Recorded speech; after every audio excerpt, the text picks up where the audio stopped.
আমরা এসেছি আজকে আমাদের অ্যাক্টিং চেয়ারম্যান তারেক রহমানের পক্ষ থেকে এই নির্যাতিত পরিবারের পাশে দাঁড়াতে। আমার মনে হয় এখানে অনেকেই এসেছেন, কিন্তু সবার আগে দেশনায়ক তারেক রহমানই যোগাযোগ করেছেন এবং বলেছেন যে এই ভিকটিম ফ্যামিলির সাথে কথা বলেছে, ওর সাথে কথা বলেছে যে আমরা পাশে আছি। নির্যাতিত মহিলা বলে ওনাকে বলেছেন যে বোন, আমি আপনার পাশে আছি, আমার দল আপনার পাশে আছে এবং সার্বক্ষণিক ওরা দেখবে। হ্যাঁ, তো আপনার যে কোনো সুবিধা অসুবিধা বলছে আমার যতটুকু সম্ভব আমি দেখার চেষ্টা করব। তো তারপরে আমাদের দলের অনেকেই এসেছেন, আপনাকে সহযোগিতা করেছেন আমাদের দেশ মানে অ্যাক্টিং চেয়ারম্যানের পক্ষ থেকে। এবং ওই দিন রাত্রে উনি আমাকে গত পরশুদিন রাত্রে আমাদের অ্যাক্টিং চেয়ারম্যান আমাকে ফোন করেছিলেন যে ভাবি আপনি একটু যান ওই নির্যাতিত ফ্যামিলির পাশে একটু দাঁড়ান। তো আমি তার পক্ষ থেকে এসেছি, যে তারেক রহমানের পক্ষ থেকে এসেছি যে আমরা জাতীয়তাবাদী দল আপনার পাশে আছে। কারণ যেখানেই নির্যাতন হচ্ছে, নারী নির্যাতন বা যে কোনো নির্যাতন, আমরা কিন্তু জাতীয়তাবাদী দল পাশে আছে। এবং আমরা দেখেন দেশে থেকেও অনেক খবর পাই না ঠিক মতো। আপনার খবরটা যেমন আমি চেয়ারম্যান আমাকে বললেন পরশুদিন, আমি জানলাম, কিন্তু চেয়ারম্যান কিন্তু শুধু বিদেশে বসে উনি জানতে পেরেছেন। এবং উনি তখন এই যে আমানের সাথে কথা বলেছে, আমানের মাধ্যমে আপনার সাথে কথা বলেছে এবং আমাদের নেতৃবৃন্দ তারপরে এসছে, অন্য দলেরও হয়তো এসছে, কিন্তু সবার আগে কিন্তু তারেক রহমানই আপনার খোঁজ নিয়েছেন। তো এইটা হলো আমাদের জাতীয়তাবাদী দল, যেটা আমরা সবসময় মানে সুখ দুঃখ ভাগ করে নিতে চাই, যে এটা আমার একার কিছু না, আমরা যেন সবাই মিলে যেন আমরা ভালো থাকতে পারি। এই যে ঘটনাটা ঘটেছে, এটা তো ঘটার কথা ছিল না। তো আমরা যদি পাশে থাকি, আস্তে আস্তে হয়তো জিনিসগুলো কমতে পারে। যে আমরা মানে অনেকে মনে করে না যে একটা ঘটনা ঘটে গেল, এর পাশে কেউ নাই, তো সেইটা যেন না ভাবে কেউ যে পাশে নাই, আমরা পাশে আছি, জাতীয়তাবাদী দল আছে, আমাদের অ্যাক্টিং চেয়ারম্যান তারেক রহমান আছেন। তো আমি সেই জন্য এসেছি, কারণ উনি এত ছোটোখাটো খুঁটিনাটি বিষয়গুলো খেয়াল করেন ওখানে থেকে। তো আপনি দেখেন অনেক দূরের রাস্তা, কিন্তু তারপরেও উনি ওখান থেকে আমাকে বলেছেন, আমি মানে চেষ্টা করেছি আসতে ওনার পক্ষ থেকেই। তো এই জিনিসগুলো তো উনি আমাদেরকে বলছেন যে যেহেতু উনি ওখান থেকে পারছেন না, কিন্তু উনি ওখান থেকে খোঁজ খবর নিচ্ছেন এবং আমাদের মাধ্যমে এটা উনি চেষ্টা করছেন যে এই যোগাযোগগুলো অব্যাহত রাখতে। তো আমি আজকে এসেছি, আবার আরেকজন আসবে, এরকম আপনার চলতে থাকবে, আপনি কোনো ভয় পাবেন না। আপনাকে তো বলেছে আমাদের অ্যাক্টিং চেয়ারম্যান তারেক রহমান যে আপনার পাশে আছে। আপনি বলেছেন আপনার ছোট ছোট বাচ্চা, কয়টা বাচ্চা এখন আপনার? 3টা বাচ্চা, আপনার স্বামী নাই। হ্যাঁ, তো আমরা যতখানি পারবো সর্বাত্মক মানে চেষ্টা করবে জাতীয়তাবাদী দল। আমাদের খালেদা জিয়া, আমাদের দেশনেত্রী খালেদা জিয়া, উনিও কিন্তু সবসময় নারী নির্যাতনের বিপক্ষে দাঁড়াতেন এবং আমাদের বলতেন যেখানেই নারী নির্যাতন সেখানেই তোমরা মহিলা দল দাঁড়াবে গিয়ে। তো আমরা কিন্তু এগুলো শিখেছি যে আমরা যেটুকু পারি সেটুকু নিয়েই আমরা যেন পাশে দাঁড়াতে পারি। কারণ শহীদ রাষ্ট্রপতি জিয়াউর রহমান কিন্তু বলেছেন আমরা বিলিয়ে খাবার দল, আমরা ছিনিয়ে খাওয়ার দল না, আমরা বিলিয়ে খাওয়ার দল করি, যাতে আমরা এক মুঠো ভাত যেন সবাই মিলে খেতে পারি।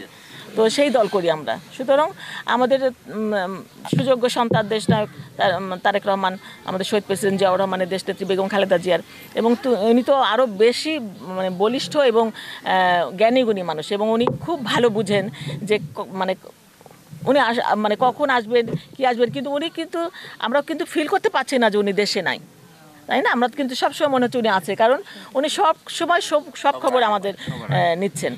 তো সেটাই আমি বলতে চাই দেশনায়ক তারেক রহমানের পক্ষ থেকে, যে আমরা উনি যেভাবে ওখান থেকে আপনার খবর নিয়েছেন, আজকে আমাকে পাঠিয়েছেন, আমি এসেছি, আমার সার্বক্ষণিক আছে, এখানকার নেতৃবৃন্দ আছে, এবং আপনারা এরপরেও আমাদের আরও অনেক নেতা আসবে, মানে একজনের পর একজন আসবে। আপনি কোনো ভয় পাবেন না, কোনো চিন্তা করবেন না। ইনশাআল্লাহ হয়তো অনেক ভালো আপনাকে রাখতে পারবো না, কিন্তু আপনি অনেক অসুবিধাও থাকবেন না ইনশাআল্লাহ। হ্যাঁ, এটাই হলো আমাদের জাতীয়তাবাদী দল, আর এটাই হলো আমাদের ভারপ্রাপ্ত চেয়ারম্যান তারেক রহমানের।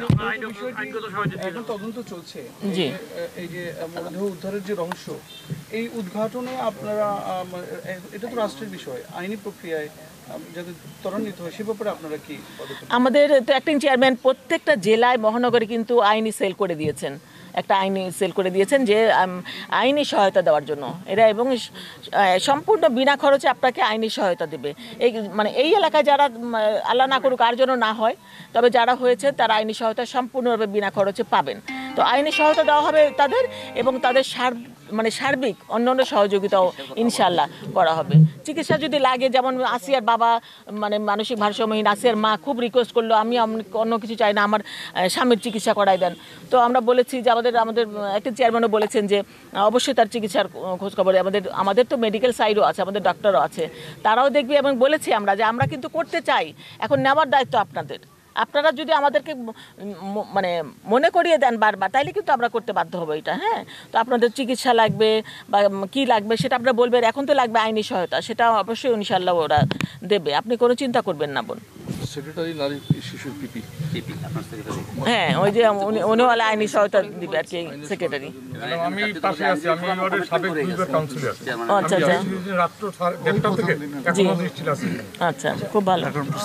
আর তেমন কোনো প্রশ্ন নেই। এই যে আমরা তো দেখেছি যে তার সাপোর্টে ইতিমধ্যেই কিন্তু হয়েছে। শুধু এখন এই যে মরদেহ উদ্ধারের যে রহস্য বা হত্যা রহস্য, এইটা উদ্ঘাটন হলেই কিন্তু ন্যায় বিচারের দিকে এগোনো সম্ভব। জি ইনশাল্লাহ, এটা আইনি সেল যারা আছেন ওরা করবেন ইনশাল্লাহ। আজকে আপনি তো এখানে সর্বক্ষণিক থাকছেন, আপনি এই আইনি প্রক্রিয়া কতদূরে গিয়েছে, তদন্ত কতদূরে গিয়েছে, আপনার কাছে কি খবর আছে?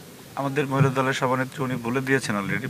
একদম ঘটনার শুরু থেকেই, যখন বাংলাদেশের অনেকেই জানি না আমরা, তখন আমাদের বিএনপির ভারপ্রাপ্ত চেয়ারম্যান সেই সহস্র মাইল দূর থেকে উনি জানছেন, এবং একদম সেই থেকে এই ঘটনায় ওনাদের পাশে থাকার জন্য সর্বান্তকরণে বিএনপি চেষ্টা করেছে। দল হিসেবে স্থানীয় বিএনপির নেতৃবৃন্দ এখানে যারা আছেন ওনারা সার্বক্ষণিক খোঁজখবর রাখছেন। চেয়ারম্যান স্যার আমাকে এখানে থাকতে বলেছেন, আমি আছি, এবং আইনি সহায়তা এবং উনি যাতে ন্যায় বিচার পায় সেই জন্য যা যা করা দরকার এটা বিএনপি করতে বদ্ধ ইনশাআল্লাহ। হ্যাঁ, আমাদের আইনজীবীরা তো আছে। Thank you. তদন্ত থেকে বিচার প্রক্রিয়া পর্যন্ত বিএনপি বা মহিলা দল নজর রাখবে কিনা পুরো?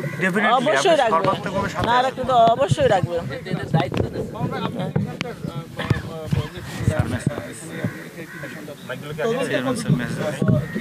তদন্ত বিষয়ে আমি এসপি পুলিশ সুপার এবং সার্কেল সাথে কথা বলেছি। তদন্তটা খুব দ্রুত।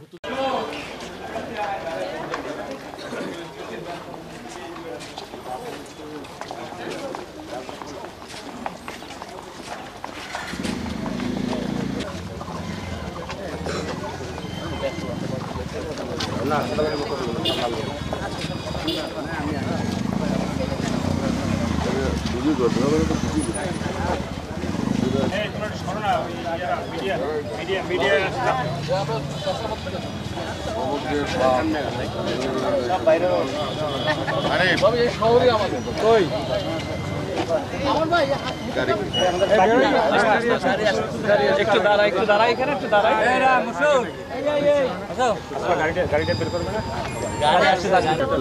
নাসির ভাই, মাসুদ ভাই কি আপনার?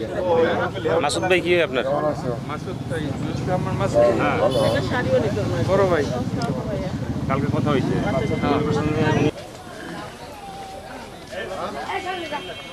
একটু সামনে গেলে একটু ভালো হয়।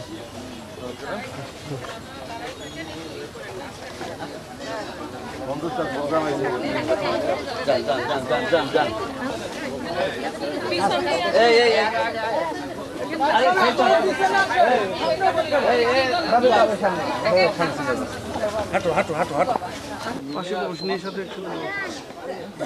একসাথে বসা যায় পাশে। মিডিয়াদের কর্মীদেরকে একটু সবাই সামনে দেবেন দয়া করে।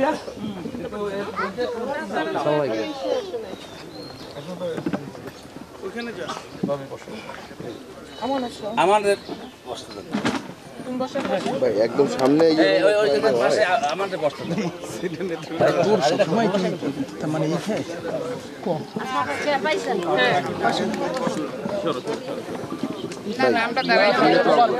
শিশু নির্যাতন দমন ট্রাইব্যুনালের বিশেষ পিপি, যেহেতু এই রেপের মামলাটা আমার কোর্টে বিচারাধীন হবে, আমি চাই তাদেরকে আমি সহযোগিতা করতে, আইনি সহায়তা দিতে।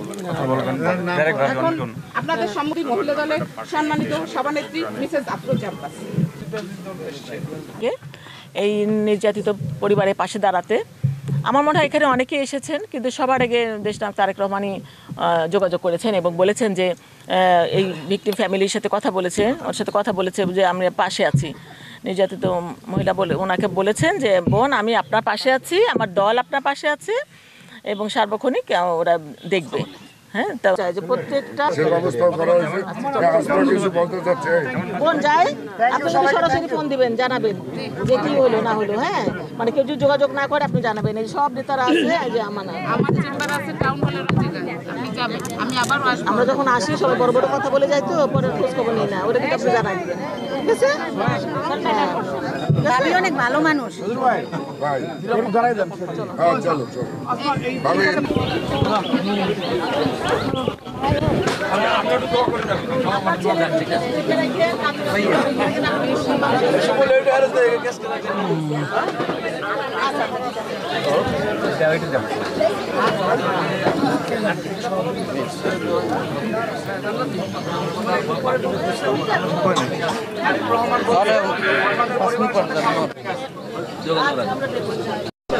আপনার না মনোবল শক্ত রাখেন, আমরা আছি, দল পাশে আছে, বিএনপি পাশে আছে। কাছে ঢাকা যাইবে তাহলে দোয়া করে রাখি। আপনার ছেলে বোন আপনার দিগুলো দেখে রেখে মানুষ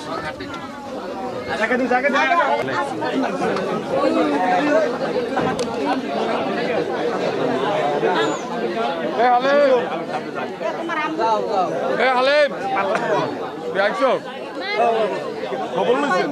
হলছে গেছো আমি গেছেন কাইল হলছে আমি রুবেলের ঢুকবি কবে আইসি রুবেল রুবেল